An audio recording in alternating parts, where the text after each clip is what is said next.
학창시절 가난뱅이 딸년이라며 저를 짓밟던 그 애가 제 남편 병원의 의사 사모님이 되어 있었습니다. 10년 만에 다시 시작된 지독한 갑질의 끝에서 모든 것을 되돌려주는 한 여자의 짜릿한 인생 역전 이야기입니다. 새벽 4시. 세상이 가장 깊은 어둠과 침묵에 잠겨 있을 시간. 한남동 언덕 위에 그림처럼 서 있는 거대한 저택의 침실.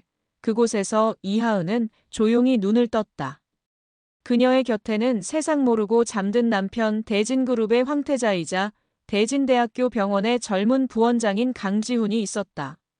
하은은 남편의 이마에 흐트러진 머리카락을 부드럽게 쓸어 넘겨주고 소리 없이 침대에서 빠져나왔다. 그녀의 움직임은 마치 그림자 같았다. 드레스룸의 문을 열자 눈이 멀듯 화려한 세계가 펼쳐졌다. 수백 벌의 명품 옷과 가방, 구두들이 마치 박물관의 유물처럼 고고한 자태를 뽐내고 있었다. 어젯밤 파티에서 입었던 수천만 원짜리 드레스가 마네킹에 걸려 희미한 달빛 아래 요염한 빛을 발하고 있었다. 하은은 그 모든 화려함을 등진 채 드레스룸 가장 깊숙한 곳, 낡은 여행 가방이 놓인 구석으로 향했다. 가방 안에는 이 저택의 그 누구도 상상할 수 없는 물건들이 들어있었다. 낡아서 색이 바랜 회색 작업복 몇 번이고 빨아 형태가 뒤틀린 목장갑, 그리고 투박한 고무장화. 하은은 익숙한 손놀림으로 부드러운 실크 잠옷을 벗고 거친 감촉의 작업복으로 갈아입었다. 몸에 맞지 않게 헐렁하고 어딘지 모르게 퀴퀴한 냄새가 배어있는 옷. 그러나 그녀의 표정은 그 어느 때보다도 진지하고 결연했다.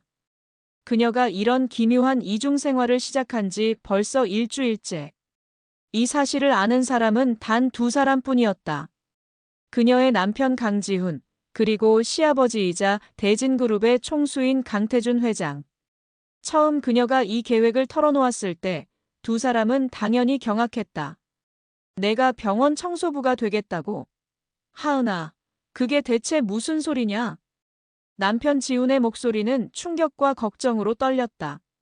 하지만 하은은 단호했다. 아버님, 그리고 당신도 아시잖아요. 지금 우리 병원이 겉으로는 대한민국 최고일지 몰라도 속으로는 골마가고 있다는 걸요. 의사들은 환자를 숫자로 보고 간호사들은 경무에 시달려 영혼 없는 인형이 되어가고 있어요. 가장 낮은 곳에서 환자들과 가장 가까이에서 병원의 진짜 얼굴을 보고 싶어요. 책상에 앉아서 보고서만으로는 알 수 없는 살아있는 목소리를 듣고 싶어요. 그래야 제가 이 병원의 진짜 주인이 될 자격이 있는 것 아니겠어요? 그녀의 눈빛은 흔들림이 없었다. 하은은 단순히 재벌가의 며느리로 온실 속 화초처럼 살고 싶은 생각이 없었다. 언젠가 남편과 함께 이 거대한 병원을 이끌어 가야 할 자신의 운명을 그녀는 누구보다도 무겁게 받아들이고 있었다. 그녀의 진심을 알아본 것은 시아버지인 강태준 회장이었다. 평생을 현장에서 잔뼈가 굵은 노회한 경영자는 며느리의 당돌하지만 지혜로운 눈빛에서 자신의 젊은 시절을 보았다. 좋다. 강 회장의 허락은 짧고 굵었다. 내 뜻이 정 그렇다면 한번 해보거라. 대신 절대 내 정체를 들켜서는 안 된다. 그곳에서 너는 더 이상 내 며느리가 아니다. 그저 이름 없는 청소부일 뿐이다. 그렇게 이하은의 비밀스러운 자맹이 시작되었다. 그녀는 매일 새벽 운전기사도 없이 직접 낡은 경차를 몰고 자신이 살고 있는 세상과는 완벽하게 분리된 또 다른 세상으로 향했다. 대진대학교 병원. 낮에는 수천 명의 환자와 의료진으로 북적이는 거대한 생명의 도시지만 새벽의 병원은 고요하고 스산했다. 하은은 지하에 위치한 청소용역팀 사무실로 향했다. 그곳은 병원의 화려함과는 동떨어진 어둡고 눅눅한 공간이었다. 수십 명의 중년 여성들이 피곤에 절은 얼굴로 각자 맡은 구역의 청소도구를 챙기고 있었다. 그들 중 누구도 새로 들어온 이 젊고 말이 없는 동료가 이 병원 전체를 소유한 가문의 며느리라는 사실을 꿈에도 알지 못했다. 하은에게 주어진 구역은 병원의 심장부이자 가장 치열한 곳, 응급실과 중환자실이었다. 고된 일이었다. 밤새 환자들이 쏟아낸 피와 토사물, 온갖 오물을 닦아내야 했다. 역한 냄새가 코를 찔렀고 허리를 펼 시간도 없이 쉴 새 없이 움직여야 했다. 처음 며칠은 온몸이 부서져 내릴 듯한 근육통에 시달렸고 밤마다 악몽을 꾸었다. 하지만 그녀는 이를 악물고 버텼다. 고통 속에서 그녀는 이전에는 결코 보지 못했던 것들을 보기 시작했다. 새벽녘 지친 몸을 이끌고 퇴근하는 간호사의 퀭한 눈동자. 보호자 대기실 구석에서 쪽잠을 자며 가족의 쾌유를 비는 사람들의 간절한 기도. 그리고 아무도 신경 쓰지 않는 복도 구석에서 다른 청소부 아주머니들이 몰래 건네주는 따뜻한 커피 한 잔의 온기. 그녀는 비로소 이 거대한 병원이라는 유기체를 움직이는 것이 최첨단 의료 장비나 유명한 의사들만이 아니라는 것을 깨닫고 있었다. 그것은 이름도 빛도 없이 자신의 자리에서 묵묵히 땀 흘리는 수많은 사람들의 희생과 헌신이었다. 오늘로 일주일째. 하은은 여느 때처럼 묵묵히 응급실 바닥을 닦고 있었다. 그때 청소반장이 그녀를 급히 불렀다. 어이 신입, 너 오늘부터 구역 바뀌었어. 12층으로 가. VIP 병동. 12층. 그곳은 병원 내에서도 특별한 공간이었다. 정재계의 거물들이나 대진그룹의 VVIP들만이 입원할 수 있는 호텔 스위트룸보다 더 호화로운 병동. 일반 직원들은 출입조차 통제되는 철저히 격리된 그들만의 왕국이었다. 그곳은 하은이 청소부 이하은이 아닌 재벌가 며느리 이하은으로서 가끔 방문했던 곳이기도 했다. 왜 갑자기요? 하은이 조심스럽게 물었다. 원래 거기 맞던 김 여사가 갑자기 허리를 삐끗해서 못 나온대. 땜빵이야, 땜빵. 똑바로들 하라고. 거긴 보통 사람들이 아니니까 먼지 한 톨도 용납 못해. 알았어? 하은은 대답 대신 고개를 끄덕였다. 심장이 불길하게 뛰기 시작했다. 그곳에 가면 아는 사람을 마주칠 수도 있었다. 하지만 그녀에게 선택의 여지는 없었다. 그녀는 무거운 대걸레와 청소 카트를 밀며 직원 전용 엘리베이터에 몸을 실었다. 12층 버튼을 누르는 그녀의 손가락이 아주 미세하게 떨리고 있었다. 그녀는 아직 알지 못했다. 그 엘리베이터가 그녀를 단순한 병동이 아닌 끔찍했던 과거의 망령과 마주하게 될 잔혹한 운명의 무대로 이끌고 있다는 사실을. 12층 VIP 병동의 공기는 아래층과는 확연히 달랐다. 소독약 냄새 대신 은은한 아로마 향이 감돌았다. 소란스러운 소음 대신 잔잔한 클래식 음악이 흐르고 있었다. 바닥은 거울처럼 반짝이는 최고급 대리석이었고 벽에는 유명 화가의 그림들이 걸려 있었다. 이곳은 병원이 아니라 고급 갤러리나 호텔 로비에 가까웠다. 이하은은 작업복 모자를 더 깊이 눌러쓰고 마스크를 고쳐 썼다. 최대한 자신의 얼굴을 가리기 위해서였다. 그녀는 복도를 따라 묵묵히 바닥을 닦기 시작했다.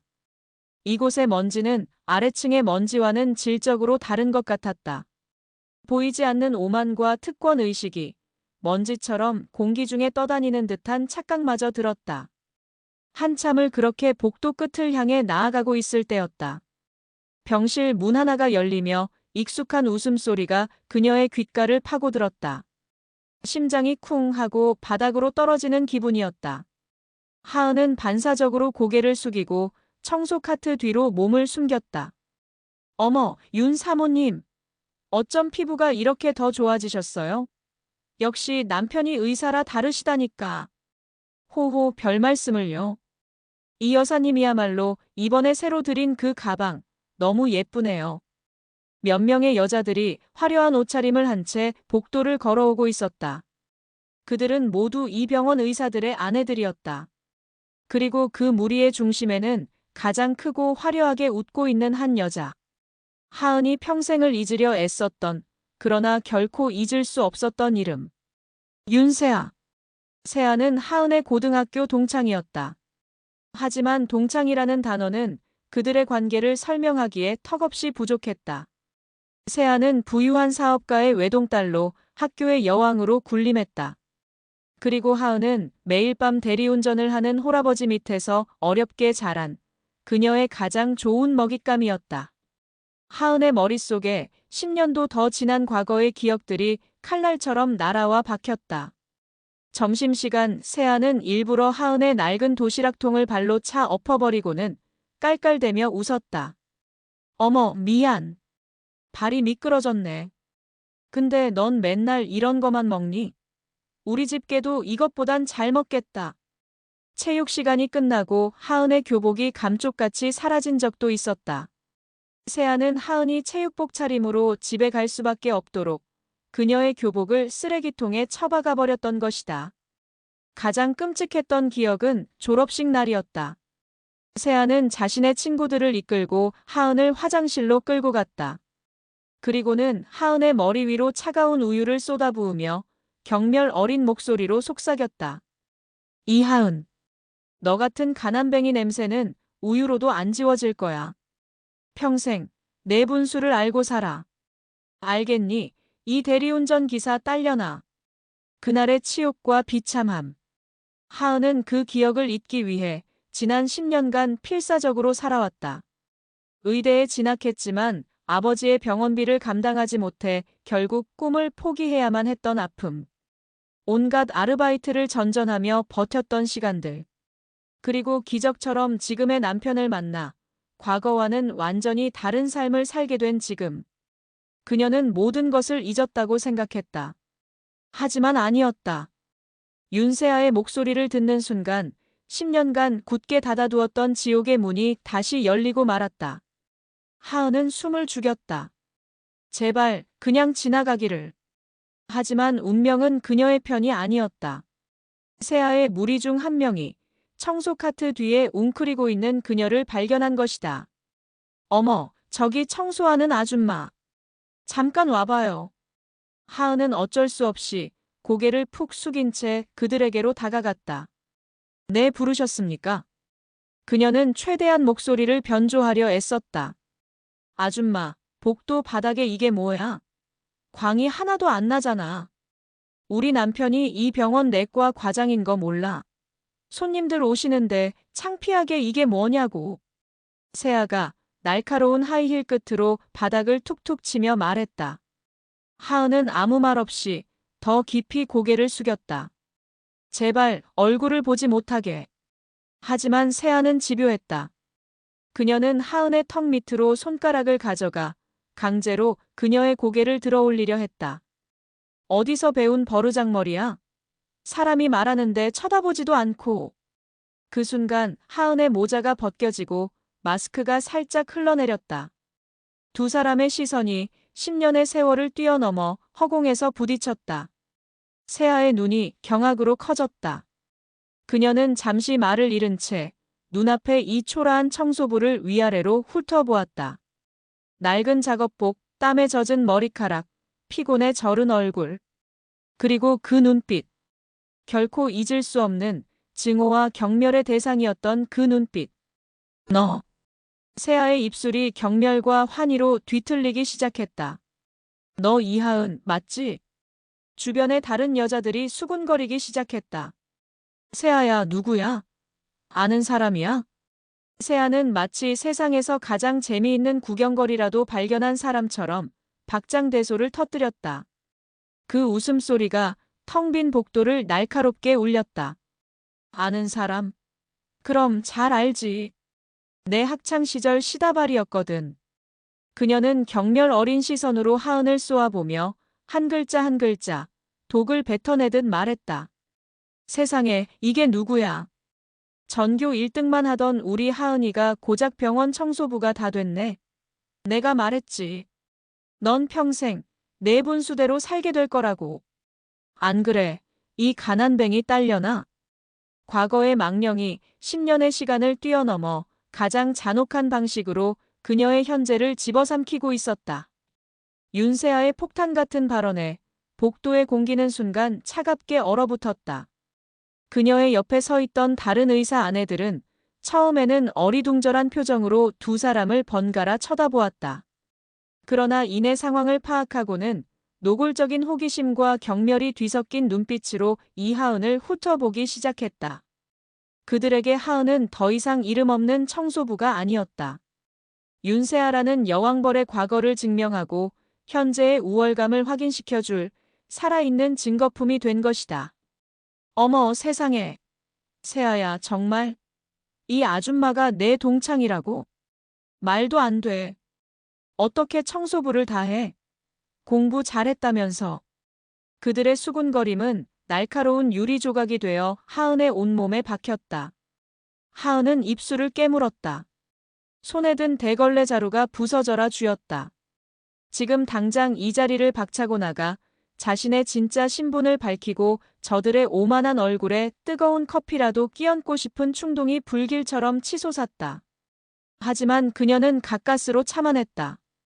여기서 무너지면 모든 것이 끝이었다. 그녀가 이 치욕을 감수하면서까지 얻으려 했던 모든 것들이 수포로 돌아가게 될 것이다. 그녀는 다시 한번 고개를 숙였다. 사람 잘못 보셨습니다. 그녀의 나직한 부인에 세아는 코웃음을 쳤다. 뭐? 잘못 봐? 야, 이하은. 내 그 오만하고 재수없는 눈빛은 10년이 지나도 똑같거든. 어디서 시치미를 떼? 세아는 작정이라도 한 듯 본격적으로 그녀를 모욕하기 시작했다. 이것은 그녀에게 주어진 아주 즐거운 하녀놀이의 시작이었다. 그래, 좋아. 사람이 살다 보면 이렇게 밑바닥까지 떨어질 수도 있지. 이해해. 하지만 일은 똑바로 해야지. 안 그래? 세아는 자신이 들고 있던 값비싼 명품 가방을 바닥에 툭 던졌다. 내 구두 좀 봐. 아침에 비가 와서 그런지 흙탕물이 좀 튀었네. 이거 깨끗하게 좀 닦아봐. 예전에 내가 내 실내화 곧잘 닦았잖아. 실력 녹슬진 않았겠지? 그 말에 주변의 여자들이 까르르 웃음을 터뜨렸다. 명백한 모욕이었다. 인격 살인이었다. 하은의 두 눈에 뜨거운 불길이 이글거렸다. 하지만 그녀는 움직이지 않았다. 그녀의 침묵은 무언의 저항이었다. 하은의 그런 태도가 세아의 심기를 더욱 불편하게 만들었다. 뭐해? 안 닦아? 내가 웃음니그? 야, 너 내가 누군지 몰라. 우리 남편이 이 병원 내과 과장 윤태석이야. 내가 말 한마디면 너 같은 청소부 하나쯤은 당장 내쫓을 수도 있다고. 알아들어? 그때 무리의 여자 중 한 명이 거들었다. 세아야, 뭘 그렇게까지 해? 그냥 커피나 한 잔 사오라고 시켜. 저기 1층에 새로 생긴 카페, 커피 맛이 그렇게 좋다던데. 아, 맞다. 세아는 무릎을 탁 쳤다. 그래, 좋은 생각이야. 야, 너. 당장 내려가서 우리 인원수대로 커피 좀 사와. 나는 아이스 아메리카노 연하게. 이 여사님은 따뜻한 라테, 우유는 저지방으로 시럽은 빼고. 김 사모님은. 세아는 마치 하녀에게 명령하듯 한 사람 한 사람의 주문을 읊기 시작했다. 그리고는 마지막에 지갑에서 꼬깃꼬깃한 10,000원짜리 한 장을 꺼내 바닥에 던졌다. 자, 여기. 잔돈은 내 고생값으로 가져. 됐지? 바닥에 떨어진 10,000원짜리 지폐. 그것은 돈이 아니었다. 하은의 자존심을 향해 던져진 돌멩이였다.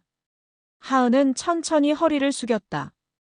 그녀가 마침내 굴복하는 것이라고 생각한 여자들의 얼굴에 만족스러운 미소가 떠올랐다. 하지만 하은은 돈을 줍지 않았다. 대신 세아가 던져놓았던 명품 가방을 집어들었다. 그리고는 먼지를 털어내는 신용을 하며 가방을 세아의 품에 정중하게 안겨주었다. 사모님, 저는 청소부입니다. 하은은 처음으로 고개를 들고 세아의 눈을 똑바로 쳐다보며 말했다. 그녀의 목소리는 낮고 차분했지만 그 안에는 강철 같은 힘이 실려 있었다. 제 업무는 이 병원의 바닥을 닦는 것이지 사모님들의 구두를 닦거나 커피 심부름을 하는 것이 아닙니다. 커피가 드시고 싶으시면 직접 사다 드시는 게 맞다고 생각합니다. 순간 복도의 공기가 싸늘하게 얼어붙었다. 아무도 예상하지 못한 반격이었다. 감히 일개 청소부가 과장 사모님에게 토를 단 것이다. 세아의 얼굴이 분노로 시뻘게 달아올랐다. 그녀는 손을 들어 하은의 뺨을 내리치려 했다. 이 미친년이. 바로 그 순간이었다. 지금 여기서 뭐 하시는 겁니까? 낮고 권위 있는 남자의 목소리가 복도를 가르며 울려 퍼졌다. 모두의 시선이 소리가 나는 쪽으로 향했다. 그곳에는 하얀 의사 가운을 입은 한 남자가 싸늘한 표정으로 그들을 향해 걸어오고 있었다. 윤세아의 남편, 내과 과장 윤태석이었다. 내과 과장 윤태석의 등장은 팽팽했던 대치 상황의 새로운 국면을 예고했다. 윤세아는 남편이 나타나자 금방이라도 눈물을 터뜨릴 것처럼 표정을 바꾸고는 그의 팔에 매달렸다. 여보, 이 여자가 이 청소부 아줌마가 나한테 막말을 하잖아요. 내가 누군 줄 알고 감히. 그녀는 완벽한 피해자를 연기하고 있었다. 윤태석의 시선이 아내의 얼굴에서 이하은에게로 옮겨갔다. 그의 눈빛은 차갑고 오만했다. 그는 아내의 말을 의심하지 않았다. 감히 일개 청소부가 자신의 아내에게 대들었다는 사실 자체가 그에게는 용납할 수 없는 불경처럼 느껴졌다. 그는 하은을 위아래로 훑어보며 경멸 어린 목소리로 말했다. 당신 이름이 뭐지? 소속이 어디야? 하은은 대답하지 않았다. 그저 묵묵히 그의 오만한 시선을 받아낼 뿐이었다. 그녀의 침묵은 윤태석의 분노에 기름을 부었다. 말 안 해? 좋아. 청소반장 불러. 당장 이 여자 내 눈앞에서 치워버려. 우리 병원은 이런 무례하고 불쾌한 직원은 필요 없어. 그는 마치 벌레를 쫓아내듯 손을 휘휘 내저었다. 주변의 다른 의사 아내들은 고소하다는 듯한 표정으로 하은을 쳐다보며 수군거렸다. 그러게 왜 과장 사모님한테 밉보여서는. 꼴 좋다. 분수도 모르고 말이야. 하은은 더 이상 그 자리에 서 있을 수 없었다. 그녀는 조용히 고개를 숙여 보이고는 자신의 청소 카트를 끌고 그 자리를 벗어났다. 등 뒤로 세아의 의기양양한 목소리가 비수처럼 날아와 꽂혔다. 여보, 잘했어. 어디서 감히. 아주 본때를 보여줘야 해. 하은은 비상계단으로 향했다. 문을 닫자마자 그녀는 벽에 기댄 채 주저앉았다. 애써 참았던 눈물이 뜨겁게 뺨을 타고 흘러내렸다. 분하고 억울했다. 하지만 그녀를 더 비참하게 만든 것은 윤태석의 그 오만한 눈빛이었다. 사람을 사람으로 보지 않는 자신의 지위와 권력 아래 있는 모든 것을 벌레처럼 취급하는 그 선민의식. 저런 사람이 생명을 다루는 의사라니. 저런 사람들이 이 병원의 중심을 차지하고 있다니. 그녀는 병원의 가장 깊은 곳에 자리 잡은 거대하고 추악한 계급이라는 이름의 암세포를 목격한 것이다. 그날 이후 하은의 병원 생활은 지옥으로 변했다. 윤세아는 작정하고 그녀를 괴롭히기 시작했다. 그녀는 매일같이 VIP 병동을 찾아와 하은이 청소하는 구역만 골라 일부러 음료수를 쏟거나 과자 부스러기를 뿌려댔다. 그리고는 보란듯이 청소반장을 불러 청소가 제대로 되어 있지 않다며 고함을 쳤다. 하은은 하루에도 몇 번씩 반장에게 불려가 꾸중을 들어야 했다. 소문은 걷잡을 수 없이 퍼져나갔다. 12층 청소부 과장 사모님한테 찍혀서 곧 잘릴 거라더라. 다른 청소부 동료들은 불똥이 튈까 두려워 그녀를 피하기 시작했다. 점심시간이면 늘 함께 밥을 먹던 동료들이 하나둘씩 그녀의 곁을 떠났다. 그녀는 지하 식당 구석에서 홀로 차가운 밥을 삼켜야 했다. 완벽한 고립. 세아는 바로 그것을 노린 것이다. 하지만 하은은 포기하지 않았다. 오히려 그녀의 눈빛은 날이 갈수록 더욱 차갑고 단단해졌다. 이것은 더 이상 단순한 과거의 악연이 아니었다. 그녀와 윤세아, 그리고 그녀가 대변하는 이 병원의 삐뚤어진 특권 의식과의 보이지 않는 전쟁이었다. 그녀는 묵묵히 자신의 일을 해냈다. 세아가 음료수를 쏟으면 아무 말 없이 그것을 닦았다. 동료들이 그녀를 피하면 홀로 꿋꿋이 자신의 구역을 지켰다. 그녀의 침묵은 그 어떤 비명보다도 더 강력한 저항이었다. 그러던 어느 날 한 줄기 빛과 같은 일이 생겼다. 경무에 시달리던 젊은 간호사 한 명이 복도에서 현기증으로 쓰러질 뻔한 것을 하은이 부축해 준 적이 있었다. 그 이후로 그 간호사는 다른 사람들의 눈을 피해 몰래 하은에게 다가와 작은 음료수나 초콜릿을 건네주곤 했다. 아주머니 힘내세요. 윤 사모님이 어떤 사람인지 저희는 다 알아요. 그 작은 연대와 위로가 하은에게는 천군만마와도 같았다. 그래, 모두가 썩어 있는 것은 아니었다. 이 병원에도 아직은 따뜻한 심장을 가진 사람들이 남아 있었다. 밤늦게 지친 몸을 이끌고 저택으로 돌아온 하은은 자신을 기다리고 있던 남편 지훈과 마주쳤다.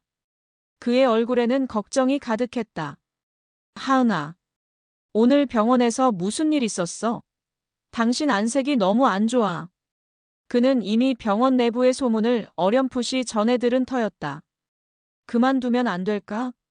당신이 이렇게까지 할 필요는 없잖아. 하은은 남편의 걱정스러운 얼굴을 보며 희미하게 웃었다. 그녀는 그의 손을 꼭 잡고 단호하게 말했다. 아니요. 나는 그만두지 않을 거예요. 그녀의 눈이 어둠 속에서도 형형하게 빛나고 있었다. 이제야 내가 왜 이곳에 와야만 했는지 분명히 알게 되었으니까요. 나는 저들의 오만한 세상을 가장 밑바닥에서부터 뒤흔들어 버릴 거예요. 그녀의 목소리에는 더 이상 피해자의 무력함이 담겨 있지 않았다. 그것은 거대한 폭풍의 중심에 서서 모든 것을 뒤엎을 준비를 마친 혁명가의 목소리였다. 보이지 않는 전쟁. 그 서늘한 전운이 병원 전체를 감싸기 시작하고 있었다. 시간은 흐르고 병원 안의 기류는 더욱 기묘하게 변해가고 있었다. 이하은은 여전히 묵묵한 청소부였고 윤세아의 괴롭힘은 날이 갈수록 교묘하고 악랄해졌다. 하지만 하은은 더 이상 흔들리지 않았다. 그녀는 이제 단순한 버티기를 넘어 이 부조리한 세상의 모든 것을 자신의 눈과 마음에 기록하고 있었다. 그녀의 침묵은 거대한 폭발을 앞둔 화산의 침묵과도 같았다. 그녀는 병원의 그림자가 되었다. 아무도 신경 쓰지 않는 청소부라는 신분은 역설적으로 그녀에게 모든 것을 볼 수 있는 투명 망토를 입혀주었다. 그녀는 의사들이 자신들끼리 나누는 은밀한 대화를 들었다. 실력보다는 줄을 잘 서서 승진한 동료에 대한 비아냥, 값비싼 신약을 처방하고 제약회사에서 리베이트를 받는 것에 대한 암묵적인 동의. 그녀는 간호사 스테이션 구석에서 의사의 잘못된 처방을 바로잡고도 오히려 꼬지람을 듣고 소리 없이 우는 젊은 간호사의 어깨를 보았다. 그녀는 비싼 병실료를 감당하지 못해 밤마다 몰래 병원 복도에서 새우잠을 자는 보호자의 고단한 숨소리를 들었다. 이 모든 조각들은 그녀의 머릿속에서 하나의 거대한 그림으로 맞춰지고 있었다. 대진대학교 병원. 대한민국 최고의 의료 서비스를 자랑하는 이 거대한 성체는 그 화려한 외피 아래 심각한 병을 앓고 있었다. 그것은 불통과 불신, 그리고 차별이라는 이름의 고치기 힘든 만성 질환이었다. 경영진은 현장을 모르고 의사들은 환자를 존중하지 않으며 간호사와 직원들은 소모품처럼 취급받고 있었다. 하은은 매일 밤 저택으로 돌아와 그날 보고 들었던 모든 것을 빼곡하게 기록했다. 그녀의 수첩은 병원에 살아있는 병상일지가 되어가고 있었다. 남편 지우는 그런 그녀의 모습을 복잡한 심경으로 지켜보았다. 아내에 대한 안쓰러움과 그녀의 강인함에 대한 경외감, 그리고 부원장으로서 이 모든 것을 방치해온 자신에 대한 부끄러움이 뒤섞였다. 하은아, 당신이 옳았어. 나는 너무 높은 곳에만 있었나 봐. 지우는 처음으로 자신의 나약함을 아내 앞에서 인정했다. 하은은 그의 손을 잡아주었다. 아니요. 이제부터 시작하면 돼요. 우리가 함께. 두 사람의 관계는 이 기묘한 시련을 통해 이전보다 더욱 단단하고 깊어지고 있었다. 그러던 어느 날 병원 전체를 뒤흔들 만한 큰 사건이 예고되었다. 바로 보건복지부 장관의 병원 공식 방문이었다. 장관은 대진대학교 병원의 최첨단 의료시설과 VIP 병동을 둘러보고 병원장 및 주요 임원들과 간담회를 가질 예정이었다. 병원은 발칵 뒤집혔다.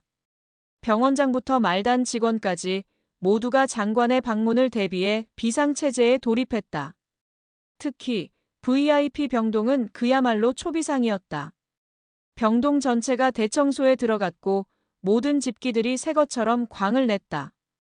윤태석 과장은 장관에게 좋은 인상을 남겨 다음번 승진에 유리한 고지를 점령하려는 야심에 불타고 있었다.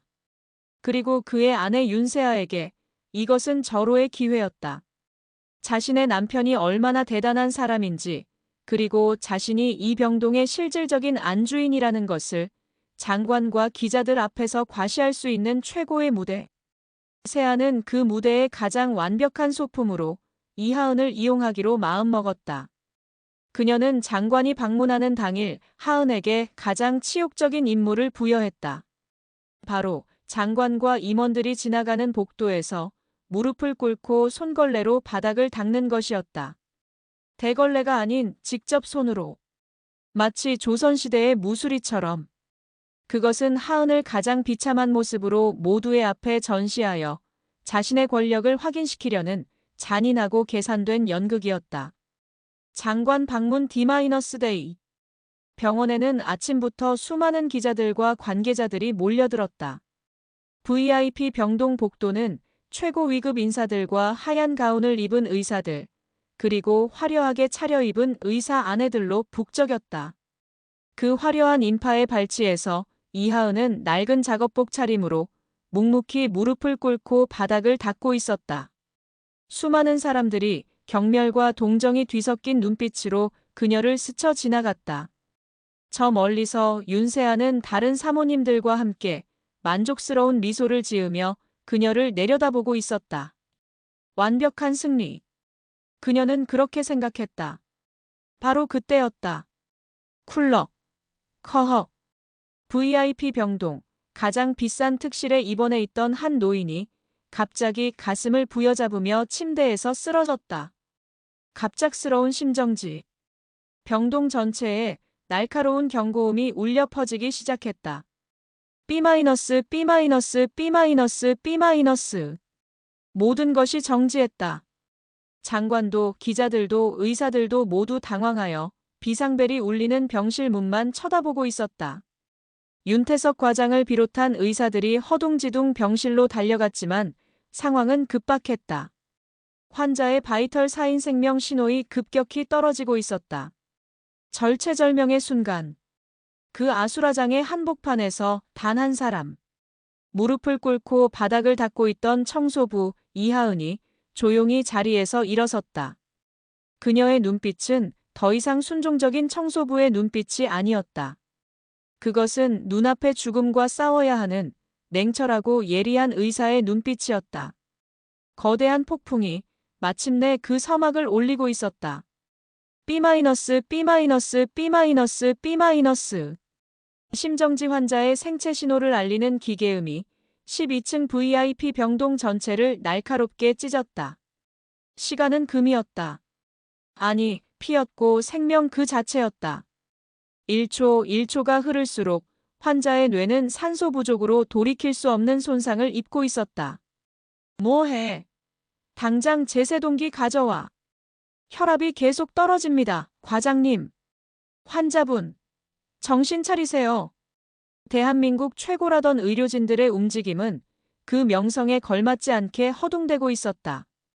특히 이 병동의 책임자인 내과 과장 윤태석은 식은땀을 흘리며 우왕좌왕할 뿐 제대로 된 지시조차 내리지 못했다. 그의 머릿속은 온통 만약 이 환자가 내 눈앞에서 죽는다면 내 경력은 끝장이다라는 공포로 가득 차 있었다. 모두가 얼어붙은 그 순간 복도 한가운데서 무릎을 꿇고 있던 이하은이 스프링처럼 튀어오르듯 일어섰다. 그녀는 망설임 없이 손에 끼고 있던 더러운 목장갑을 바닥에 내던졌다. 그리고는 넋이 나간 채 서 있는 간호사를 향해 이전과는 전혀 다른 얼음처럼 차갑고 강철처럼 단단한 목소리로 외쳤다. 거기 서서 뭐 해요? 당장 크래시 카트 응급의료기구 끌고 와요. 제세동기랑 에피네프린 심정지 약물 준비. 빨리. 그녀의 목소리에는 수많은 위기 상황을 겪어본 베테랑 의사에게서나 느껴지는 압도적인 카리스마가 실려 있었다. 간호사는 자신도 모르게 그 명령에 복종했다. 네네. 하은은 인파를 헤치고 폭풍처럼 병실 안으로 뛰어들어갔다. 그녀의 눈은 그 어떤 컴퓨터 단층 촬영 장치보다도 더 빠르고 정확하게 환자의 상태를 스캔하고 있었다. 청색증, 동공 확장, 무호흡. 지체할 시간이 없었다. 그녀는 환자의 단단한 침대 위로 올라가 망설임 없이 흉부 압박을 시작했다. 하나, 둘, 셋, 넷. 가녀린 체구라고는 믿을 수 없는 강력하고도 일정한 힘. 그녀의 두 손이 꺼져가는 생명의 불씨를 되살리기 위한 펌프가 되어 환자의 심장을 압박했다. 그녀의 이마에 땀방울이 맺혔다. 하지만 그녀의 눈빛은 조금의 흔들림도 없었다. 지금 그녀의 눈에는 오직 눈앞의 환자와 모니터의 붉은 경고등밖에는 보이지 않았다. 병실 밖 복도는 아수라장이었다. 윤세아는 자신의 눈앞에서 벌어지는 광경을 도저히 믿을 수가 없었다.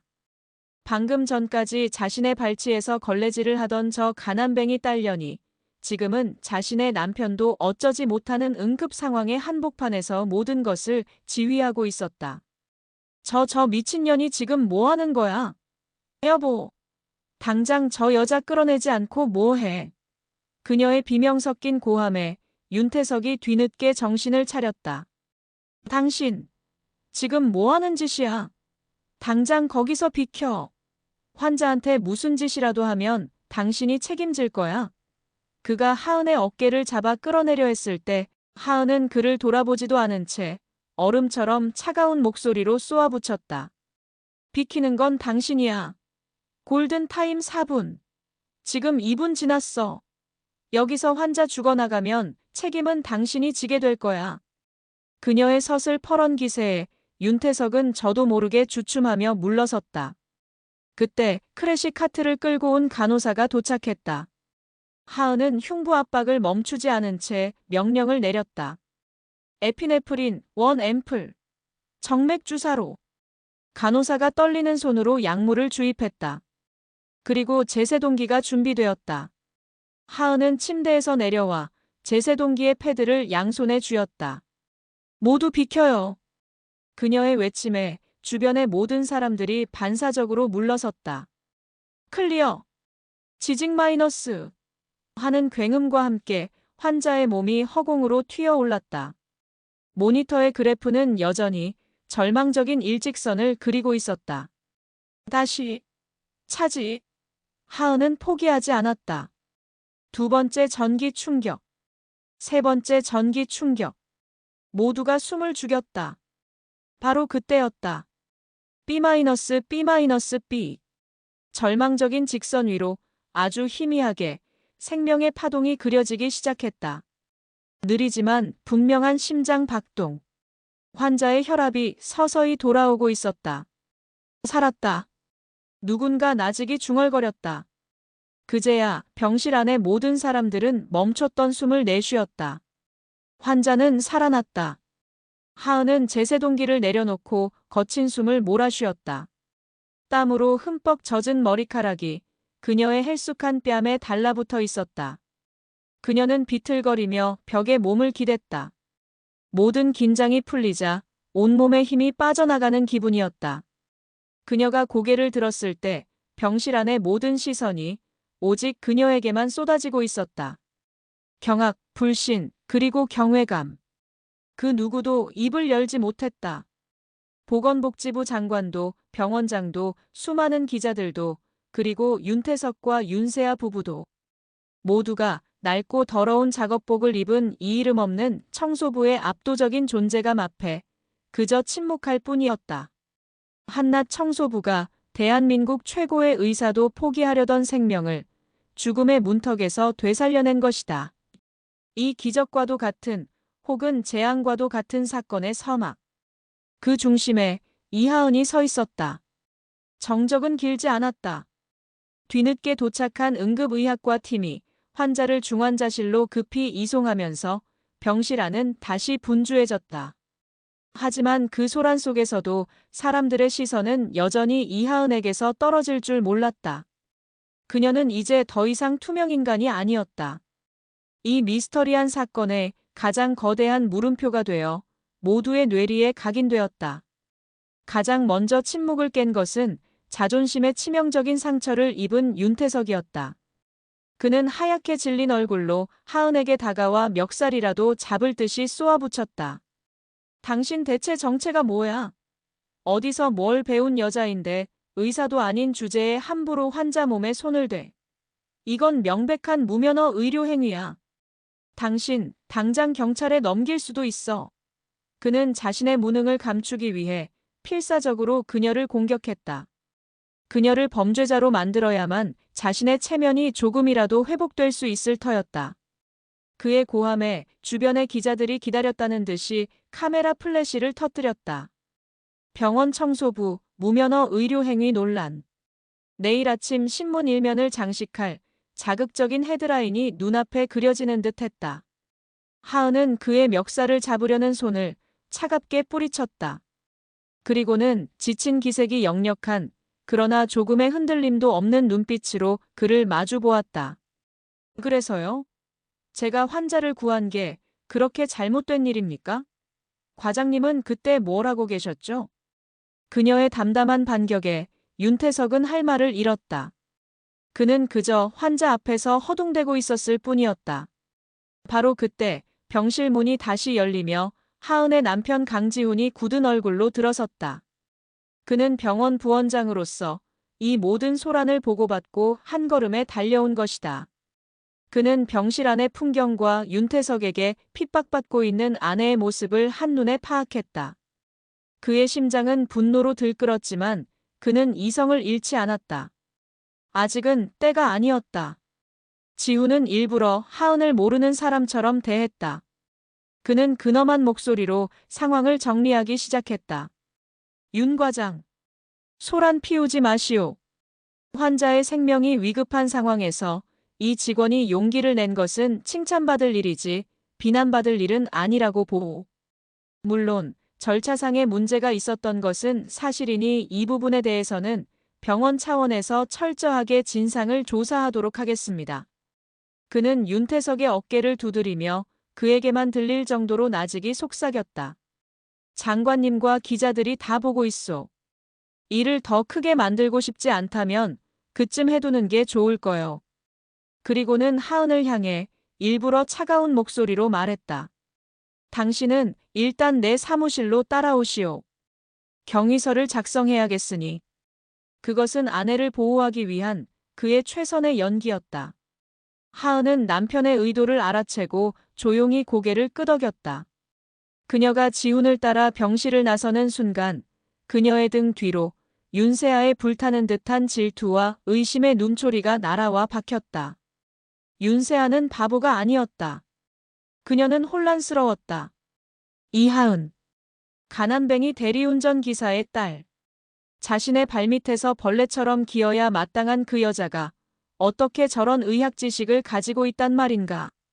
그리고 병원의 2인자인 강지훈 부원장이 왜 저 여자를 감싸고 도는 듯한 느낌이 든단 말인가. 그녀의 머릿속에서 잊고 있던 과거의 조각들이 불길한 퍼즐처럼 맞춰지기 시작했다. 유난히 총명했던 아이. 언제나 자신보다 뛰어난 성적으로 자신을 비참하게 만들었던 아이. 의사가 되고 싶다고 입버릇처럼 말하던 아이. 설마 아니야, 그럴 리가 없어. 그녀는 고개를 저었다.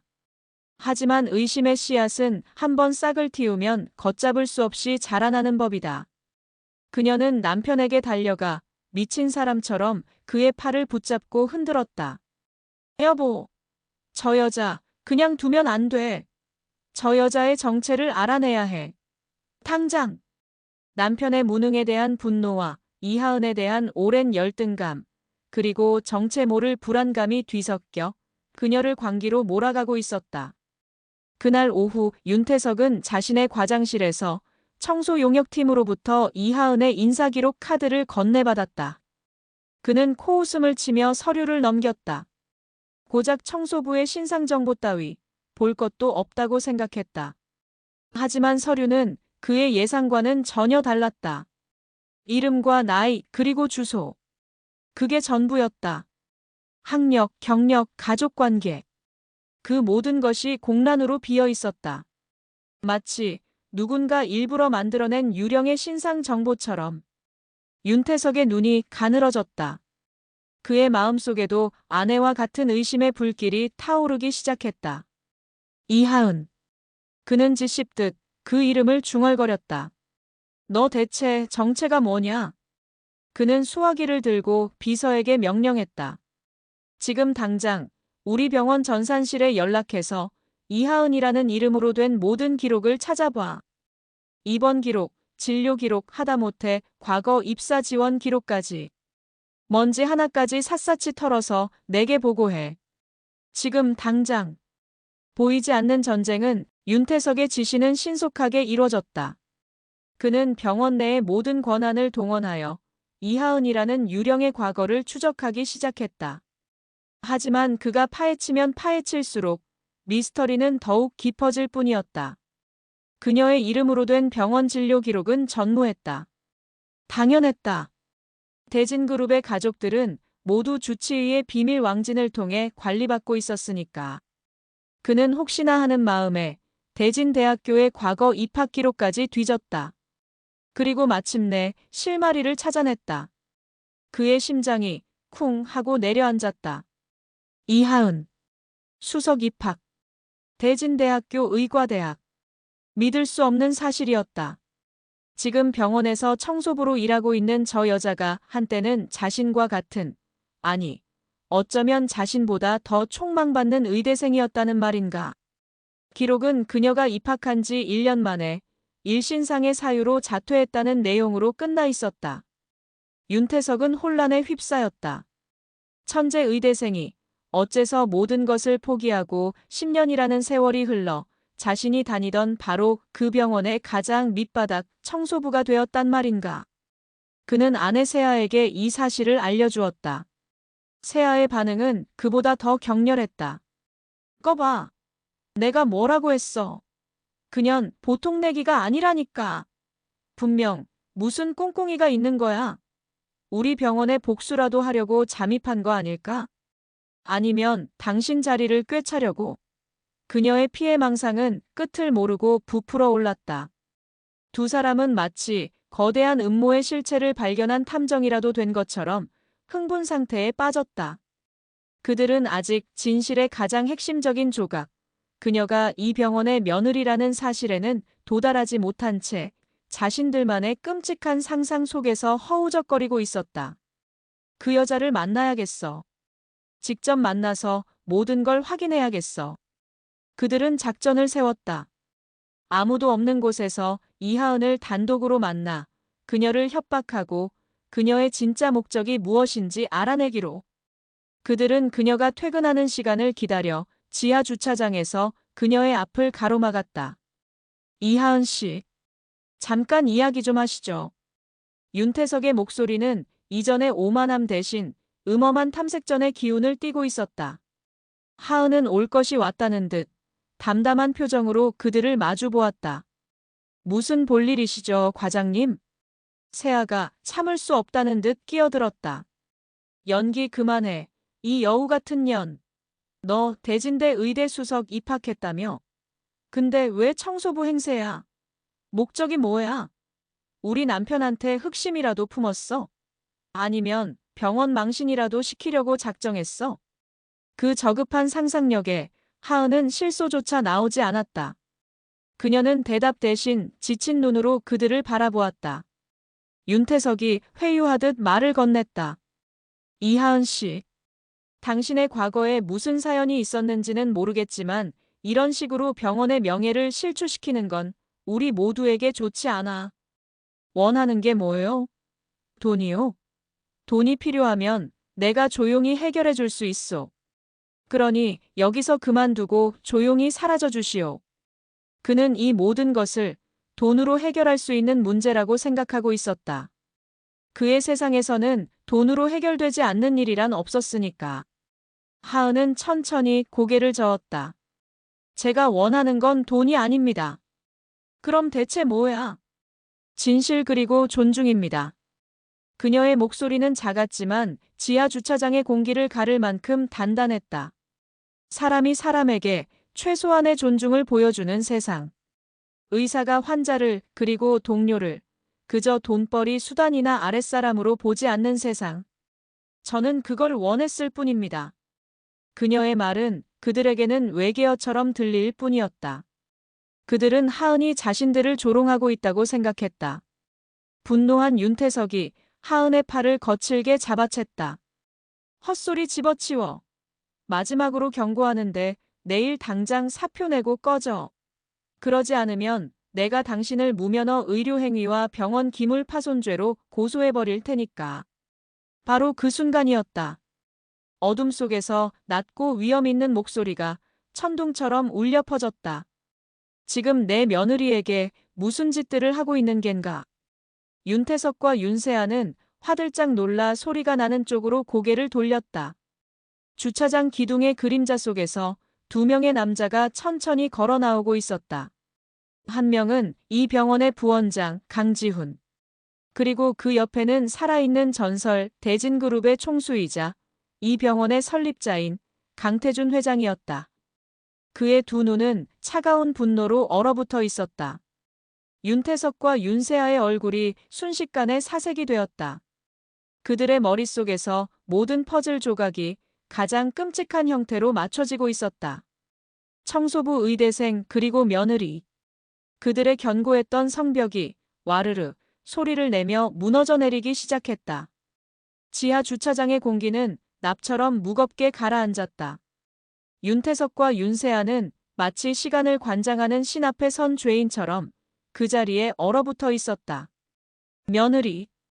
강태준 회장이 방금 내뱉은 그 한마디가 그들의 뇌리에서 수만 번의 메아리가 되어 울리고 있었다. 그들의 눈앞에 서 있는 이 초라한 청소부가 감히 자신들이 상상조차 할 수 없는 이 거대한 왕국의 안주인이었다는 사실. 그것은 현실이 아니었다. 지독한 악몽이었다. 강태준 회장은 그들의 패닉에 빠진 얼굴을 아무런 감정 없는 눈으로 천천히 훑어보았다. 그의 침묵은 그 어떤 질책보다도 더 무겁고 무서웠다. 그는 평생을 수많은 적들과 싸워 제국을 건설한 노사자였다. 그의 눈빛 하나에는 사람의 영혼까지 얼어붙게 만드는 힘이 있었다. 내가 무슨 말실수를. 윤태석은 저도 모르게 무릎을 꿇을 뻔했다. 그의 이마에서는 식은땀이 비오듯 흘러내렸다. 아내인 세아는 이미 얼굴이 새하얗게 질려 산소 부족 상태에 빠진 물고기처럼 입만 뻐끔거리고 있었다. 두 사람. 강 회장이 마침내 입을 열었다. 그의 목소리는 나직했지만 그 안에는 거스를 수 없는 절대자의 위험이 담겨 있었다. 내일 아침 9시 병원 대강당에서 있을 긴급 전체 조회에 반드시 참석하도록 하게. 아주 중요한 이야기가 있을 테니. 그는 더 이상 아무 말도 하지 않고 며느리의 어깨를 부드럽게 감싸 안은 채 아들 지훈과 함께 어둠 속으로 사라졌다. 그날 밤 윤태석과 윤세아 부부에게는 지옥과도 같은 시간이었다. 그들은 뜬 눈으로 밤을 새웠다. 내일 아침 9시. 그것은 마치 사형 집행 시간처럼 느껴졌다. 그들은 서로를 부둥켜 안고 울다가 서로의 탓을 하며 소리를 지르다가 이내 모든 것을 체념한 채 망연자실해졌다. 그들이 평생을 바쳐 쌓아 올린 모든 것들 마이너스 명예, 지위, 부, 그리고 자존심 마이너스 이 모든 것이 내일 아침이면 한 줌의 재가 되어 사라질 운명이었다. 다음 날 아침 병원 대강당은 의사, 간호사, 행정직원, 그리고 청소부에 이르기까지 전 직원들로 발 디딜 틈 없이 가득 찼다. 모두들 갑작스러운 전체 조회의 목적을 궁금해하며 웅성거리고 있었다. 어제의 응급 상황에 대한 포상 혹은 징계위원회가 열릴 것이라는 소문이 파다했다. 윤태석과 윤세아는 모든 사람들의 시선을 받으며 가장 앞줄에 앉아 있었다. 그들의 얼굴은 마치 사형장에 끌려 나온 죄수처럼 잿빛으로 변해 있었다. 약속된 시간 강태준 회장이 아들 지훈과 함께 단상 위로 올라섰다. 강당 안의 모든 소음이 순간 멎었다. 강 회장은 마이크 앞에 서서 강당 안을 천천히 둘러보았다. 그리고는 위험 있는 목소리로 입을 열었다. 어제 우리 병원 VIP 병동에서 아주 불미스러운, 동시에 아주 의미 있는 사건이 있었습니다. 그는 어제의 응급 상황에 대해 간략히 설명했다. 그리고 그 절체절명의 순간에 한 직원의 용기 있는 행동으로 환자의 귀한 생명을 구할 수 있었다고 말했다. 오늘 저는 이 자리를 빌려 그 영웅에게 감사의 뜻을 전하고 동시에 우리 병원 내부에 골마있던 일부의 부조리에 대해 여러분 앞에서 분명히 밝히고자 합니다. 강당 안이 술렁이기 시작했다. 강 회장은 손짓으로 강당 뒤편에 서 있던 한 사람을 불렀다. 모두의 시선이 그곳으로 향했다. 낡은 회색 작업복을 입은 이하은이 천천히 단상을 향해 걸어오고 있었다. 그녀의 등장은 그 자체로 하나의 거대한 충격이었다. 전 직원들이 어제 그 기적의 주인공이 바로 이 이름 없는 청소부였다는 사실을 그제야 알게 된 것이다. 하은은 단상 위로 올라와 시아버지의 곁에 섰다. 강 회장은 그런 며느리의 어깨를 자랑스럽게 감싸 안았다. 그리고는 마이크에 대고 폭탄과도 같은 선언을 했다. 여러분께 소개합니다.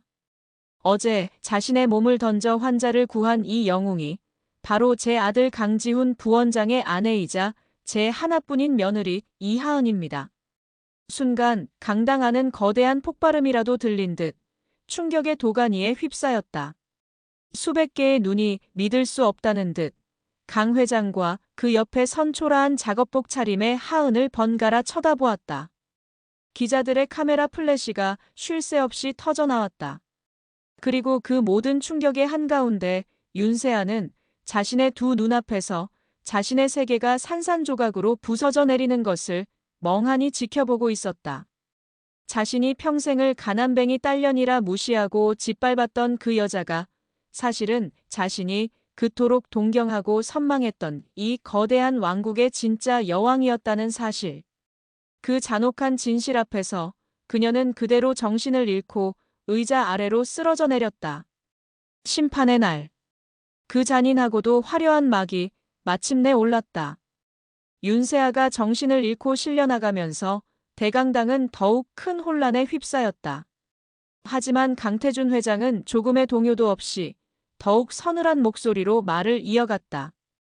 그의 시선은 널키 나간 채 앉아있는 윤태석에게 고정되어 있었다. 내 며느리가 왜 저런 초라한 작업복을 입고 병원의 가장 낮은 곳에서 일해야만 했는지 궁금하지 않으십니까? 강 회장은 하은이 지난 몇 주간 보고 겪었던 병원의 민낯을 하나씩 폭로하기 시작했다. 그는 특정인의 이름을 거론하지는 않았지만 그의 모든 말은 날카로운 칼이 되어 윤태석과 그를 위시한 특권층 의사들의 심장을 겨누고 있었다. 환자를 대하는 오만한 태도, 직원들을 하대하는 비인격적인 문화, 그리고 실력보다 인맥과 권력이 우선시되는 부조리한 시스템. 우리 대진대학교 병원의 설립 이념은 가장 낮은 곳을 향한 가장 높은 수준의 의술입니다. 그러나 언젠가부터 우리는 가장 낮은 곳을 잊어버렸습니다. 가장 높은 곳에 앉아 교만과 아집에 빠져 있었습니다. 내 며느리는 바로 그 잊혀진 가치를 되찾기 위해 스스로 가장 낮은 곳으로 내려갔던 것입니다. 그의 말이 끝나자 강당 안에서는 우레와 같은 박수가 터져나왔다. 특히 평소 의사들의 권위에 눌려 지내던 간호사들과 직원들의 박수 소리는 유난히 크고 길었다. 그것은 통쾌함의 표현이자 새로운 희망에 대한 갈채였다. 강 회장은 박수 소리가 잦아들기를 기다렸다가 윤태석을 향해 최종적인 심판을 내렸다. 윤태석 과장. 당신은 내과 과장직에서 즉시 해임함과 동시에 본원 감사팀의 특별 감사를 받게 될 것이요. 당신이 저지른 모든 직권 남용과 비리에 대해 뼈를 깎는 대가를 치르게 될 것이요. 윤태석은 사형 선고를 받은 죄수처럼 고개를 떨구었다. 그의 시대는 그렇게 끝났다. 모든 정리가 끝난 뒤 강 회장은 마이크를 조용히 며느리 하은에게 넘겼다. 이제 그녀의 시간이었다. 하은은 수백 명의 직원들 앞에 섰다. 그녀는 여전히 낡은 작업복 차림이었다. 하지만 그 누구도 더 이상 그녀를 무시하지 못했다. 그녀의 모습은 그 어떤 화려한 드레스를 입었을 때보다도 더 위엄있고 눈부시게 빛나고 있었다. 하은은 준비된 원고 없이 자신의 마음속에 담아두었던 이야기들을 차분하고 진솔하게 풀어나가기 시작했다.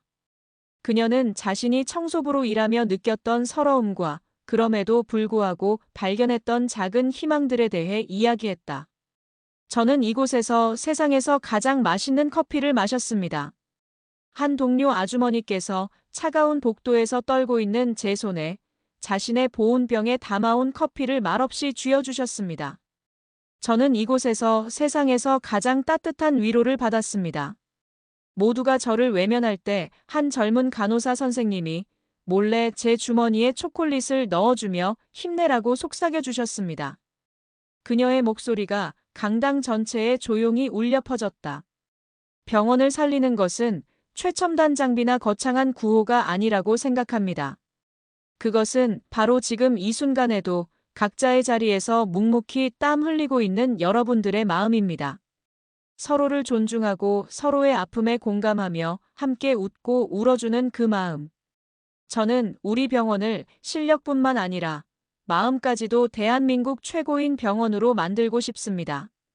그녀의 연설이 끝나자 강당 안은 이전과는 비교할 수 없는 진심에서 우러나온 뜨거운 박수 소리로 가득 찼다. 그것은 새로운 리더의 탄생을 알리는 축포와도 같았다. 며칠 후 병원에는 공식적인 인사 발령이 공고되었다. 병원 내에 환자 경험 혁신센터라는 새로운 부서가 신설되었다. 환자와 직원들의 목소리를 직접 듣고 병원 문화를 근본적으로 개선하는 막중한 임무를 띈 부서였다. 그리고 그 초대 센터장으로 이하은의 이름이 올랐다. 그것은 새로운 여왕의 화려한 대관식이었다. 그날 오후 하은은 자신의 새로운 사무실이 아닌 지하의 청소용역팀 사무실을 먼저 찾았다.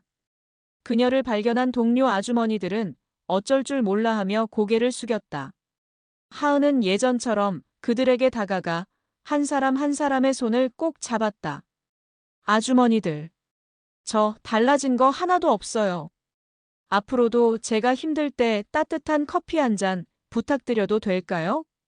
그녀의 진심 어린 말에 아주머니들의 눈가에 이슬이 맺혔다. 그들은 더 이상 그녀를 사모님이 아닌 자신들의 땀과 눈물을 이해해주는 진정한 동료이자 리더로 받아들이고 있었다. 하은은 사무실을 나와 병원 복도를 걸었다. 예전과 똑같은 복도였지만 모든 것이 달라져 있었다. 마주치는 모든 사람들이 그녀를 향해 진심 어린 존경의 미소를 보내왔다. 그녀는 더 이상 이름 없는 청소부도 재벌가의 며느리도 아니었다.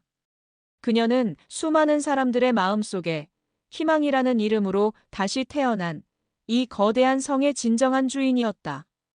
폭풍이 휩쓸고 간 자리는 처참했다. 이하은이라는 이름의 태풍은 대진대학교 병원의 가장 단단하고 높았던 성벽을 송두리째 무너뜨렸다. 그 중심에 있던 윤태석과 윤세아 부부. 그들은 더 이상 왕과 왕비가 아니었다. 모든 것을 잃어버린 이름 없는 유령일 뿐이었다. 윤태석의 몰락은 과장직 해임에서 끝나지 않았다. 강태준 회장의 지시로 시작된 특별감사는 그의 추악한 과거를 낱낱이 파헤쳤다. 그는 단순히 오만한 의사가 아니었다. 그는 자신의 지위를 이용해 부를 축적해온 탐욕스러운 장사꾼이었다. 감사팀은 그가 특정 제약회사로부터 거액의 리베이트를 받고 효과도 검증되지 않은 비싼 신약을 환자들에게 무분별하게 처방해온 증거를 찾아냈다. 또한 자신의 학연과 지연으로 얽힌 실력 없는 의사들을 주요 보직에 앉히고 그들의 작은 의료 과실들을 덮어주며 자신만의 왕국을 구축해온 사실도 드러났다. 병원은 즉시 그를 검찰에 고발했다. 한때 대한민국 최고의 명예 중 한 명으로 추앙받던 그는 이제 신문사회면을 장식하는 파렴치한 범죄자가 되었다. 의사 면허는 박탈되었고 그가 불법으로 축적했던 모든 재산은 몰수되었다. 그가 평생을 바쳐 쌓아 올렸던 명예의 탑은 하루아침에 모래성처럼 허물어져 내렸다. 그는 법정 최후 진술에서까지 모든 것이 이하은이 꾸민 음모라며 발악했지만 그의 말을 믿어주는 사람은 아무도 없었다. 그는 결국 차가운 쇠창살이 쳐진 감옥 안에서 자신의 지난 과오를 곱씹는 비참한 신세가 되었다. 그의 아내 윤세아의 삶은 더욱 잔혹한 방식으로 파괴되었다. 그녀에게는 법적인 처벌이 내려지지 않았다. 대신 그녀가 목숨처럼 여겼던 상류사회라는 이름의 정글에서 그녀는 사회적으로 완벽하게 매장당했다. 사건이 터진 직후 그녀는 애써 태어난 척 평소처럼 백화점 VVIP 라운지를 찾았다. 하지만 그곳의 공기는 이전과 완전히 달라져 있었다. 어제까지 그녀의 옆에서 아첨을 떨며 웃어주던 의사 아내들이 그녀를 발견하자마자 약속이라도 한 듯 싸늘하게 고개를 돌리고는 자리를 피했다. 그녀가 다가가 말을 걸려하자 한때 그녀의 오른팔을 자처했던 사모님이 벌레 씹은 표정으로 쏘아붙였다. 어머, 윤세아 씨. 여긴 어떻게 왔어? 우린 남편한테 똥물이나 튀기는 사람이랑은 상종 안 하기로 해서. 격 떨어지게 어디 가서 우리랑 아는 척하지 말아줄래? 그것은 시작에 불과했다. 그녀가 다니던 모든 사교 모임에서 그녀는 강제로 추방당했다. 그녀가 예약했던 고급 레스토랑과 스파에서는 알 수 없는 이유로 예약이 취소되었다는 통보가 날아왔다. 그녀가 휘두르던 모든 권력은 남편 윤태석의 지위에서 비롯된 것이었다. 이제 그 지위가 사라지자 그녀는 깃털보다도 가벼운 존재가 되어버렸다. 아무도 그녀를 두려워하지 않았고 아무도 그녀를 부러워하지 않았다. 절망에 빠진 그녀는 마지막 지푸라기라도 잡는 심정으로 이하은을 찾아갔다. 그녀는 병원 로비에서 수많은 직원들에게 둘러싸여 환하게 웃고 있는 하은의 모습을 망연자실한 표정으로 바라보았다. 예전의 그 초라한 청소부가 아니었다. 자신감과 위엄이 넘치는 범접할 수 없는 아우라를 뿜어내는 진짜 여왕의 모습이었다. 세아는 하은의 앞에 다가가 무릎이라도 꿇을 기세로 애원했다. 하은아, 아니, 이사님, 내가 잘못했어. 내가 정말 죽을 죄를 지었어. 제발 제발 한 번만 용서해줘. 내가 회장님께 말씀만 잘 드리면 우리 남편 다시 예전으로 돌아갈 수 있잖아. 응? 그녀의 눈에는 진정한 반성의 눈물 대신 자신의 처지를 비관하는 악어의 눈물만이 가득했다. 하은은 아무 말 없이 그녀를 내려다보았다. 더 이상 분노도 증오도 느껴지지 않았다. 그저 연민만이 느껴질 뿐이었다. 자신의 삶을 스스로의 힘으로 일구어낼 생각은 하지 않고 평생을 남에게 기생하여 살다가 모든 것을 잃고 나서야 비로소 발버둥 치는 저 가련한 영혼. 하은은 경멸 대신 마지막 자비를 베풀었다. 윤세아 씨, 당신이 진짜 반성해야 할 대상은 내가 아니에요. 당신의 그 오만한 혀 끝에 상처받았던 수많은 사람들, 그리고 당신 자신에게 사죄하세요. 당신의 삶을 더 이상 남편의 명함 뒤에 숨기지 마세요. 그것이 하은이 그녀에게 건넨 마지막 말이었다. 하은은 차갑게 돌아섰다. 더 이상 그녀의 인생에 윤세아라는 이름이 머무를 공간은 없었다. 홀로 남겨진 세아는 텅 빈 로비 한가운데서 어린아이처럼 서럽게 울부짖었다. 그녀의 화려했던 왕국이 먼지처럼 흩날리는 진혼곡이 차갑게 울려 퍼지고 있었다. 이하은은 과거의 망령들을 완벽하게 지워냈다. 이제 그녀의 시선은 오직 미래를 향해 있었다. 그녀가 초대 센터장으로 부임한 환자 경험혁신센터. 그 이름은 거창했지만 그녀의 첫 행보는 지극히 소박하고 파격적이었다. 그녀는 병원에서 가장 전망 좋은 곳에 배정된 센터장실을 단 하루 만에 비워버렸다. 그리고는 병원 본관 1층, 가장 시끄럽고 번잡한 로비의 한가운데에 사방이 투명 유리로 된 작은 사무실을 새로 만들었다. 소통의 창이라고 이름 붙여진 그곳은 말 그대로 모든 사람에게 열려있는 공간이었다. 직급이나 신분에 상관없이 누구든 언제든 그녀를 찾아와 자신의 이야기를 할 수 있도록 만든 그녀의 혁명 기지였다. 그녀의 첫 번째 공식 업무는 결제가 아닌 경청이었다. 그녀는 센터장이라는 명함 대신 예전의 그 낡은 작업복을 다시 꺼내 입었다. 그리고는 자신이 일했던 지하 청소 용역팀 사무실을 가장 먼저 찾아갔다. 갑작스러운 그녀의 등장에 청소부 아주머니들은 어쩔 줄 몰라 하며 허리를 굽혔다. 하지만 하은은 그들을 만류하고 그들의 작업대 한 구석에 스스럼없이 걸터 앉았다. 아주머니들, 저한테 잔소리 좀 해주세요. 네. 사사모님, 그게 무슨 말씀이세요? 제가 청소부로 일하면서 제일 불편했던 게 뭐였는지 아세요? 툭하면 고장나는 낡은 청소기, 허리 아픈데도 쉴 곳 하나 없는 휴게실, 그리고 우리를 투명인간 취급하는 사람들의 시선이었어요. 제가 놓친 건 또 뭐가 있을까요? 병원이 아주머니들을 위해 뭘 해주면 좋겠어요? 전부 다 솔직하게 말씀해 주세요. 처음에는 머뭇거리던 아주머니들은 그녀의 진심 어린 눈빛에 조금씩 마음을 열기 시작했다. 한 사람이 용기를 내어 입을 열자 그동안 쌓여왔던 서름과 불만들이 본물 터지듯 쏟아져 나왔다. 휴게실에 전자레인지 하나만 있었으면 좋겠어요. 맨날 찬밥 먹기 지겨워요. 작업복 좀 넉넉하게 줬으면 좋겠어요. 땀 흘려도 갈아입을 옷이 없어요. 의사 선생님들이 우리한테 수고한다는 말 한마디만 해줘도 힘이 날 것 같아요. 하은은 그 모든 이야기들을 하나도 놓치지 않고 수첩에 빼곡히 적었다. 그리고 약속했다. 제가 전부 다 바꿔보겠습니다. 그녀의 혁명은 그렇게 가장 낮은 곳에서부터 시작되었다. 그녀는 그날로 병원의 모든 청소 장비를 최신형 인체공학적 모델로 교체했다. 지하에 눅눅했던 휴게실은 밝고 쾌적한 카페테리아처럼 리모델링 되었고 안마 의자까지 빛이 되었다. 그녀는 여기서 멈추지 않았다. 간호사, 보안요원, 주방조리원, 주차관리원.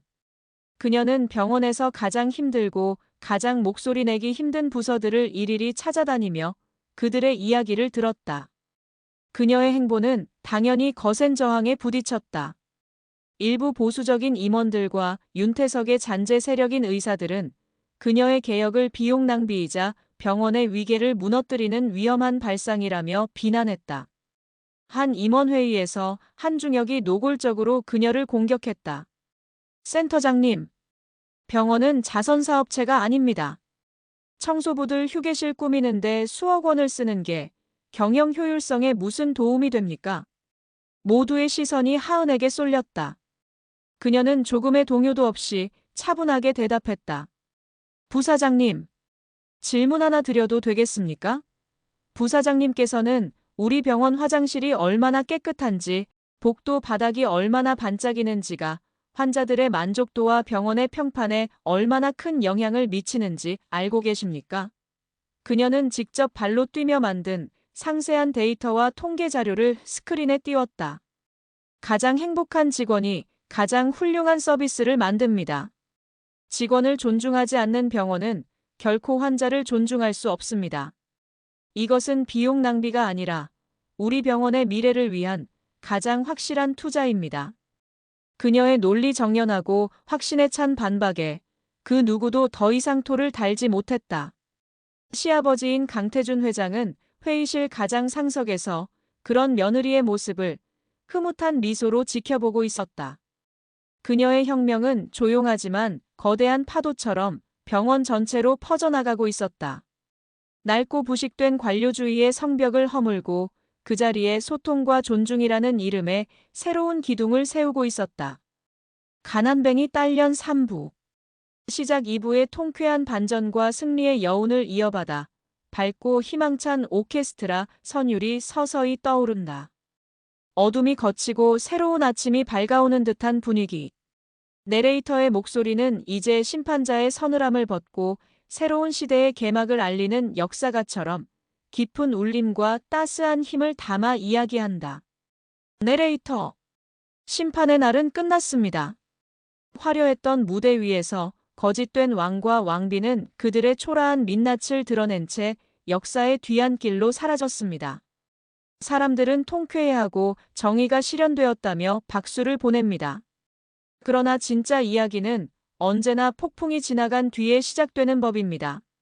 무너진 성을 재건하는 것은 성을 무너뜨리는 것보다 몇 배는 더 어렵고 고된 일입니다. 부러진 기둥을 세우고 썩어버린 석가래를 걷어내고 차가운 잿더미 위에 새로운 생명의 씨앗을 심어야 하니까요. 지금부터 시작될 3부의 이야기는 바로 그 위대한 재건에 대한 기록입니다. 청소부의 옷을 벗고 마침내 자신의 이름과 자리를 되찾은 여왕. 그녀가 어떻게 낡고 부패한 왕국을 모두가 함께 웃을 수 있는 따뜻한 보금자리로 바꾸어 나가는지에 대한 눈부신 혁명의 과정입니다. 이것은 복수국의 끝이 아닌 진정한 리더십의 시작에 대한 이야기입니다. 당신은 이제 가장 낮은 곳에서 시작된 가장 위대한 변화의 물결이 어떻게 세상을 바꾸는지를 목격하게 될 것입니다. 제11장 잿더미 속의 진혼곡. 폭풍이 휩쓸고 간 자리는 처참했다. 이하은이라는 이름의 태풍은 대진대학교 병원의 가장 단단하고 높았던 성벽을 송두리째 무너뜨렸다. 그 중심에 있던 윤태석과 윤세아 부부. 그들은 더 이상 왕과 왕비가 아니었다. 모든 것을 잃어버린 이름 없는 유령일 뿐이었다. 윤태석의 몰락은 과장직 해임에서 끝나지 않았다. 강태준 회장의 지시로 시작된 특별감사는 그의 추악한 과거를 낱낱이 파헤쳤다. 그는 단순히 오만한 의사가 아니었다. 그는 자신의 지위를 이용해 부를 축적해온 탐욕스러운 장사꾼이었다. 감사팀은 그가 특정 제약회사로부터 거액의 리베이트를 받고 효과도 검증되지 않은 비싼 신약을 환자들에게 무분별하게 처방해온 증거를 찾아냈다. 또한 자신의 학연과 지연으로 얽힌 실력 없는 의사들을 주요 보직에 앉히고 그들의 작은 의료 과실들을 덮어주며 자신만의 왕국을 구축해온 사실도 드러났다. 병원은 즉시 그를 검찰에 고발했다. 한때 대한민국 최고의 명예 중 한 명으로 추앙받던 그는 이제 신문사회면을 장식하는 파렴치한 범죄자가 되었다. 의사 면허는 박탈되었고 그가 불법으로 축적했던 모든 재산은 몰수되었다. 그가 평생을 바쳐 쌓아 올렸던 명예의 탑은 하루아침에 모래성처럼 허물어져 내렸다. 그는 법정 최후 진술에서까지 모든 것이 이하은이 꾸민 음모라며 발악했지만 그의 말을 믿어주는 사람은 아무도 없었다. 그는 결국 차가운 쇠창살이 쳐진 감옥 안에서 자신의 지난 과오를 곱씹는 비참한 신세가 되었다. 그의 아내 윤세아의 삶은 더욱 잔혹한 방식으로 파괴되었다. 그녀에게는 법적인 처벌이 내려지지 않았다. 대신 그녀가 목숨처럼 여겼던 상류사회라는 이름의 정글에서 그녀는 사회적으로 완벽하게 매장당했다.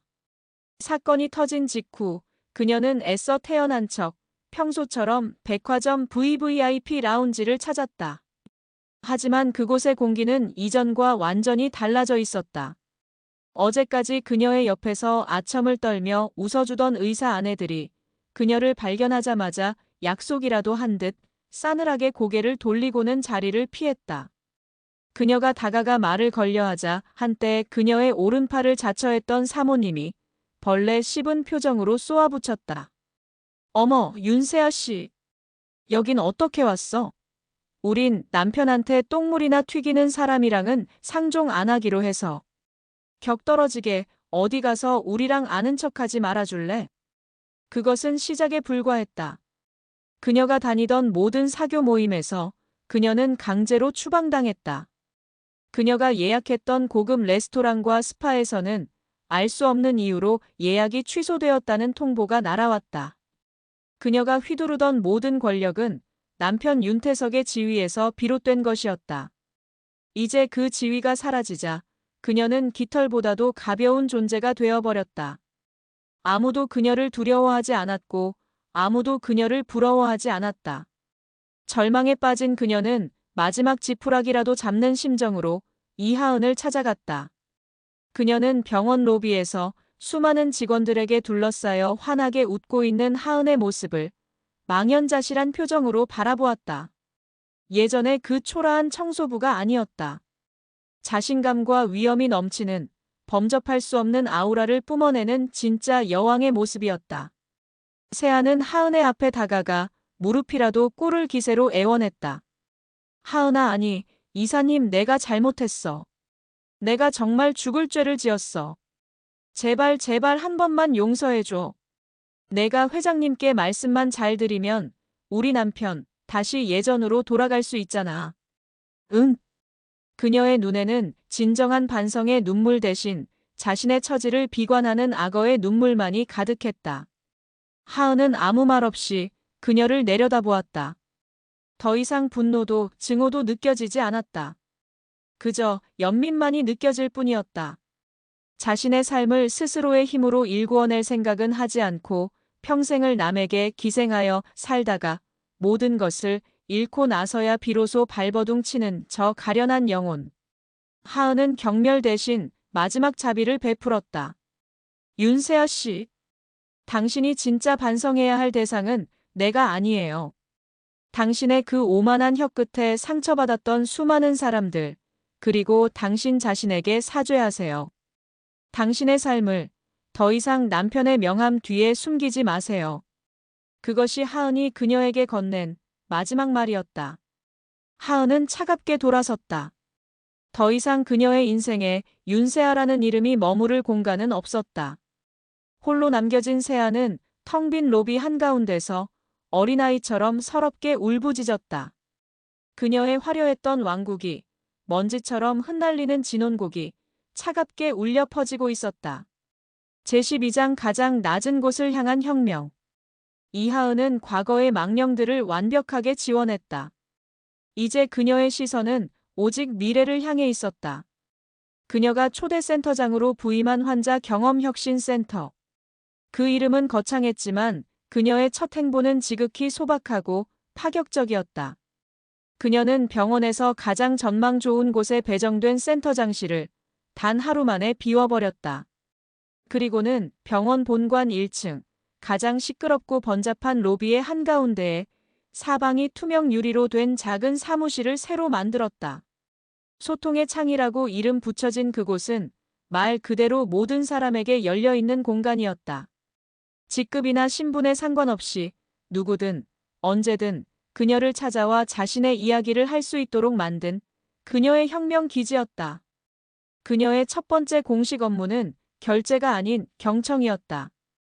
그녀는 센터장이라는 명함 대신 예전의 그 낡은 작업복을 다시 꺼내 입었다. 그리고는 자신이 일했던 지하 청소 용역팀 사무실을 가장 먼저 찾아갔다. 갑작스러운 그녀의 등장에 청소부 아주머니들은 어쩔 줄 몰라 하며 허리를 굽혔다. 하지만 하은은 그들을 만류하고 그들의 작업대 한 구석에 스스럼없이 걸터 앉았다. 아주머니들, 저한테 잔소리 좀 해주세요. 네. 사사모님, 그게 무슨 말씀이세요? 제가 청소부로 일하면서 제일 불편했던 게 뭐였는지 아세요? 툭하면 고장나는 낡은 청소기, 허리 아픈데도 쉴 곳 하나 없는 휴게실, 그리고 우리를 투명인간 취급하는 사람들의 시선이었어요. 제가 놓친 건 또 뭐가 있을까요? 병원이 아주머니들을 위해 뭘 해주면 좋겠어요? 전부 다 솔직하게 말씀해 주세요. 처음에는 머뭇거리던 아주머니들은 그녀의 진심 어린 눈빛에 조금씩 마음을 열기 시작했다. 한 사람이 용기를 내어 입을 열자 그동안 쌓여왔던 서름과 불만들이 본물 터지듯 쏟아져 나왔다. 휴게실에 전자레인지 하나만 있었으면 좋겠어요. 맨날 찬밥 먹기 지겨워요. 작업복 좀 넉넉하게 줬으면 좋겠어요. 땀 흘려도 갈아입을 옷이 없어요. 의사 선생님들이 우리한테 수고한다는 말 한마디만 해줘도 힘이 날 것 같아요. 하은은 그 모든 이야기들을 하나도 놓치지 않고 수첩에 빼곡히 적었다. 그리고 약속했다. 제가 전부 다 바꿔보겠습니다. 그녀의 혁명은 그렇게 가장 낮은 곳에서부터 시작되었다. 그녀는 그날로 병원의 모든 청소 장비를 최신형 인체공학적 모델로 교체했다. 지하에 눅눅했던 휴게실은 밝고 쾌적한 카페테리아처럼 리모델링되었고 안마 의자까지 빛이 되었다. 그녀는 여기서 멈추지 않았다. 간호사, 보안요원, 주방조리원, 주차관리원. 그녀는 병원에서 가장 힘들고 가장 목소리 내기 힘든 부서들을 일일이 찾아다니며 그들의 이야기를 들었다. 그녀의 행보는 당연히 거센 저항에 부딪혔다. 일부 보수적인 임원들과 윤태석의 잔재 세력인 의사들은 그녀의 개혁을 비용 낭비이자 병원의 위계를 무너뜨리는 위험한 발상이라며 비난했다. 한 임원회의에서 한중혁이 노골적으로 그녀를 공격했다. 센터장님, 병원은 자선사업체가 아닙니다.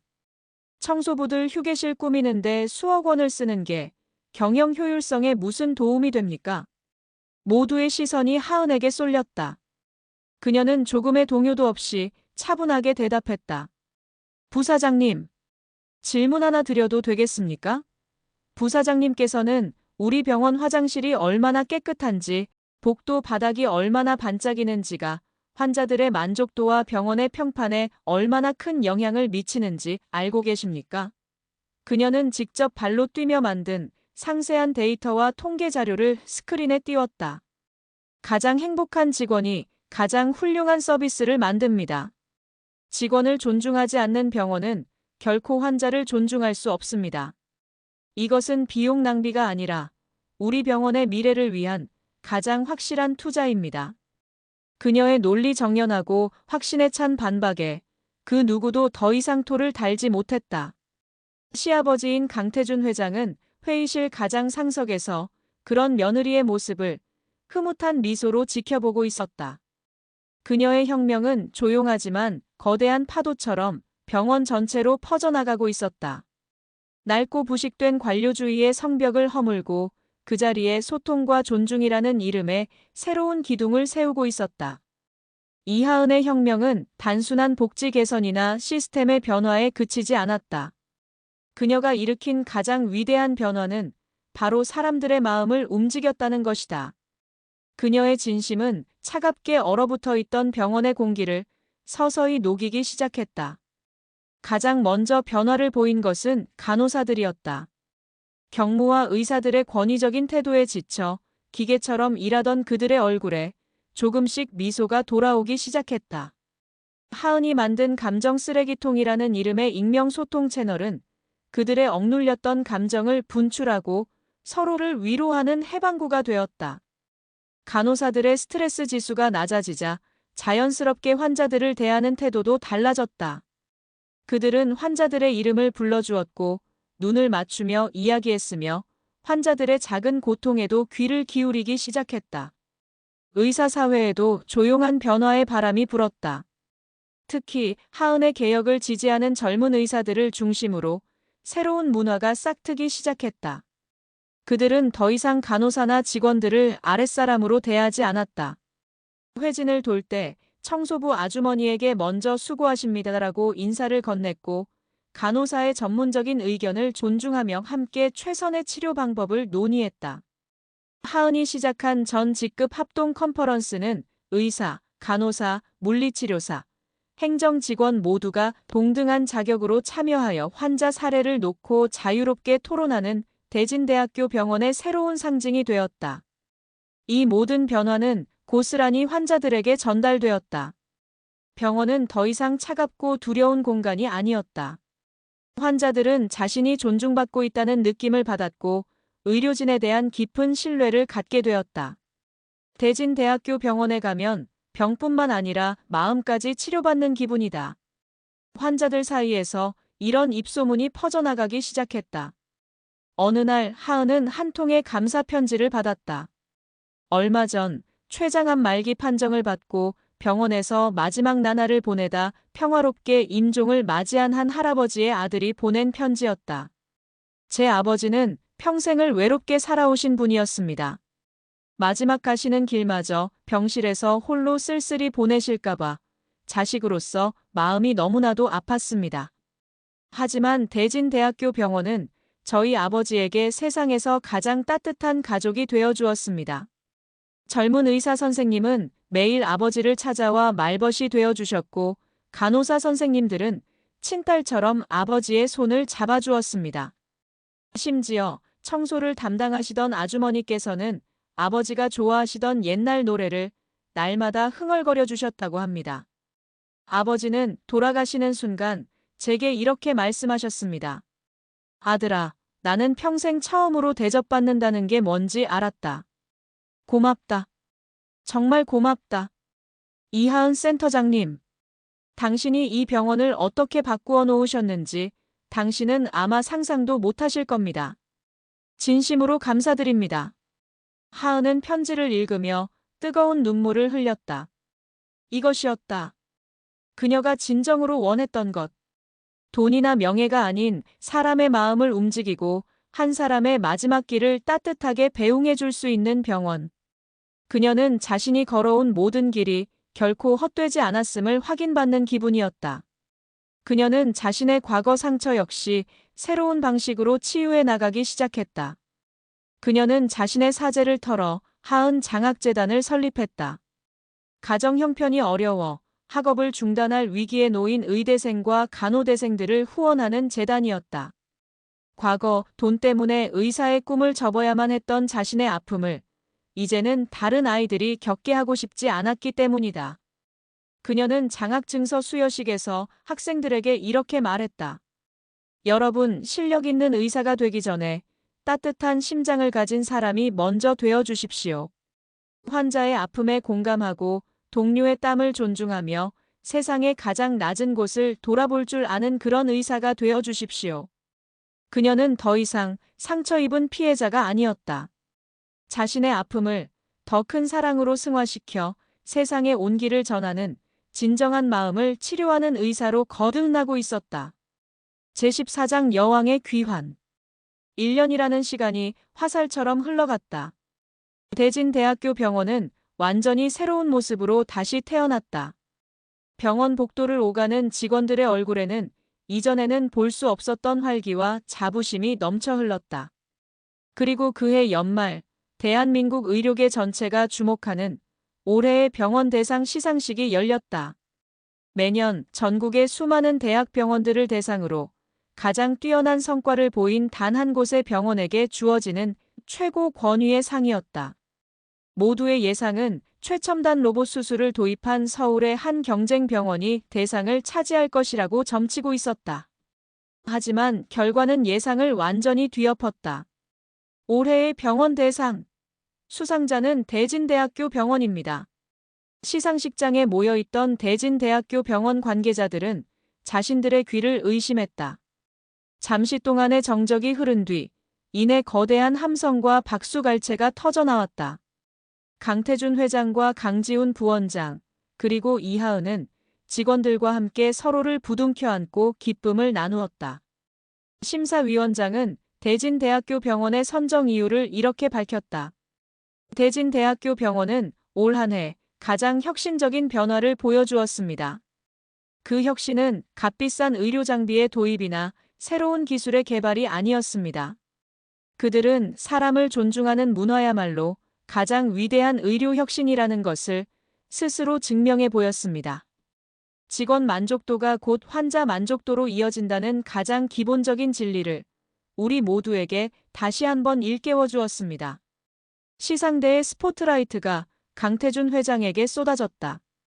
그는 감격에 겨운 얼굴로 수상 소감을 밝혔다. 그리고는 연설의 마지막에 이렇게 말했다. 하지만 이 영광의 진짜 주인공은 제가 아닙니다.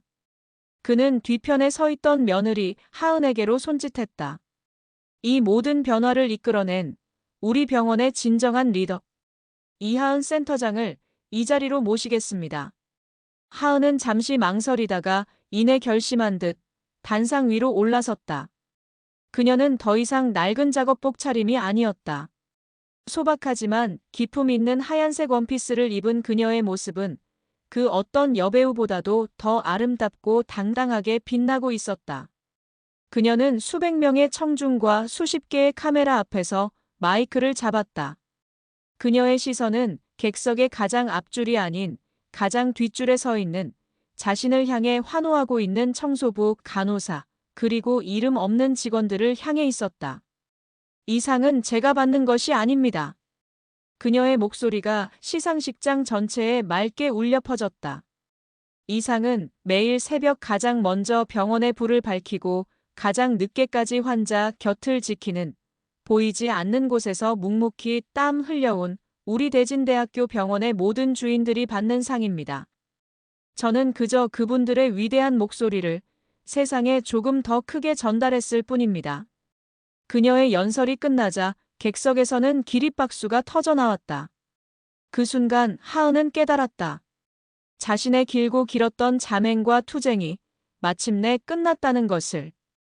그녀는 자신이 있어야 할 진짜 자리로 돌아온 것이다. 그것은 단순히 재벌가 며느리라는 혈연으로 맺어진 자리가 아니었다. 스스로의 힘으로 증명하고 수많은 사람들의 마음을 얻어 마침내 쟁취해낸 진정한 리더의 자리였다. 시상식이 끝나고 병원으로 돌아오는 차 안에서 남편 지훈이 그녀의 손을 꼭 잡았다. 당신이 정말 자랑스러워, 하은아. 시아버지 강 회장은 뒷좌석에서 그런 두 사람의 모습을 세상에서 가장 행복한 미소로 바라보고 있었다. 그녀의 귀환. 그것은 낡은 시대의 종말이자 새로운 시대의 개막을 알리는 가장 화려하고도 의미 있는 대관식이었다. 찬란했던 대관식 이후 또 몇 번의 계절이 흘렀다. 이하은의 혁명은 단 하루의 통쾌한 사건으로 끝나지 않았다. 그것은 대진대학교 병원의 심장 가장 깊은 곳에 뿌리내린 살아있는 생명체와도 같았다. 그녀는 하루아침에 모든 것을 바꾸려 하지 않았다. 대신 가장 낮은 곳에서부터 가장 단단한 주춧돌을 놓는 일에 온 힘을 쏟았다. 이제 병원의 풍경은 예전과는 완전히 달라져 있었다. 병원 옥상에는 더 이상 버려진 공간이 아닌 푸른 잔디와 향기로운 꽃들로 가득 찬 하늘 정원이 생겼다. 그곳은 의사와 간호사, 청소부와 환자 보호자가 어떠한 계급장도 없이 따스한 햇볕 아래 함께 커피를 마시고 담소를 나누는 병원의 새로운 심장이 되었다. 지하에 눅눅했던 직원 식당은 호텔 뷔페에 부럽지 않은 밝고 건강한 음식을 제공하는 레스토랑으로 변모했다. 직원들의 건강이 곧 환자들의 건강이라는 하은의 철학이 담긴 공간이었다. 그녀가 만든 가장 위대한 변화는 하은 장학재단이었다. 그녀는 자신의 과거와 같은 아픔을 미래의 후배들이 겪게 하고 싶지 않았다. 재단은 실력은 뛰어나지만 가정 형편이 어려워 학업을 포기할 위기에 놓인 의대생과 간호대생들을 위한 든든한 버팀목이 되어 주었다. 어느 맑은 봄날 오후 하은은 병원 로비 한가운데에 있는 자신의 투명한 사무실 소통의 창에서 한 젊은 학생과 마주 앉아 있었다. 앳된 얼굴의 간호학과 3학년 박소희. 그녀는 하은 장학재단의 첫 번째 장학생이었다. 소희는 하은의 앞에 자신이 직접 만든 작은 카네이션 바구니를 수줍게 내밀었다. 센터장님, 아니 선배님. 정말 감사합니다. 소희의 목소리가 감격에 겨워 가늘게 떨렸다. 선배님의 도움이 아니었다면 저는 아마 지금쯤 학교를 그만두고 공장에서 일하고 있었을 거예요. 의사가 되고 싶었던 제 친구처럼요. 그 말에 하은의 눈빛이 미세하게 흔들렸다. 소희가 말하는 친구가 바로 과거의 자신이라는 것을 그녀는 알아차렸다. 소희는 말을 이어갔다. 선배님은 제게 단순히 등록금을 주신 게 아니에요. 제 꿈을 지켜주신 거예요. 저 선배님처럼 될 거예요. 환자의 차트를 보기 전에 환자의 눈을 먼저 바라보고 아픈 몸을 치료하기 전에 상처받은 마음을 먼저 보듬어주는 그런 간호사가 될 거예요. 소희의 맑은 눈동자 속에서 하은은 자신의 과거와 그리고 자신이 만들어가고 있는 병원의 미래를 동시에 보았다. 그녀가 뿌린 작은 씨앗이 이제 튼튼한 나무로 자라나 또 다른 희망의 씨앗을 퍼뜨리고 있었다. 하은은 소희의 손을 따뜻하게 잡아주었다. 소희 씨가 바로 우리 병원의 미래예요. 내가 언제나 곁에서 응원할게요. 그날 저녁 하은은 아주 오랜만에 시아버지인 강태준 회장, 그리고 남편 지훈과 함께 저녁 식사를 했다. 이제 강 회장은 경영 일선에서 물러나 텃밭을 가꾸는 소박한 행복에 빠져 있었다. 지훈은 아내의 가장 든든한 동반자이자 병원의 실질적인 살림을 책임지는 듬직한 부원장으로 성장해 있었다. 식탁 위에는 강 회장이 직접 키운 유기농 채소로 만든 소박하지만 건강한 음식들이 차려졌다. 그들의 대화에는 더 이상 병원의 무거운 현안 대신 소소한 일상의 웃음꽃이 피어났다.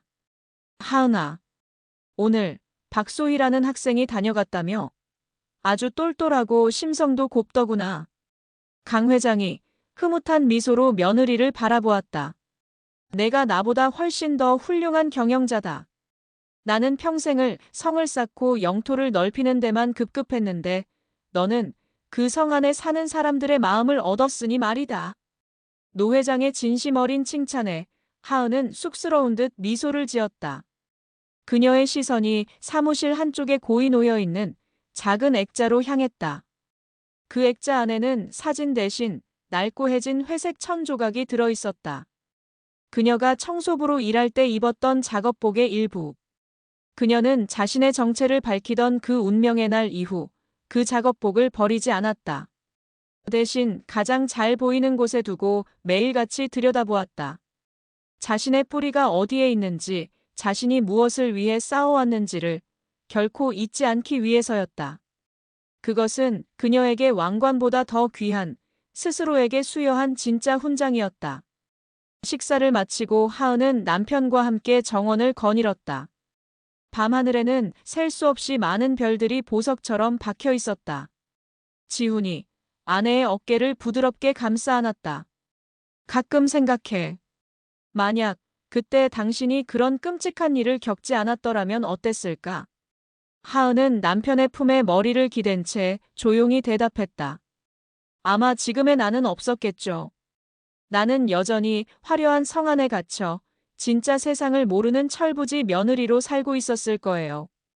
그녀는 고개를 들어 남편의 눈을 바라보았다. 그녀의 눈빛은 밤하늘의 별처럼 깊고 단단하게 빛나고 있었다. 과거는 바꿀 수 없어요. 하지만 우리는 그 과거의 의미를 바꿀 수는 있어요. 나의 가장 큰 상처가 이제는 나의 가장 큰 힘이 되었듯이요. 그렇다. 그녀는 자신의 상처를 세상을 치유하는 위대한 유산으로 바꾸어낸 것이다.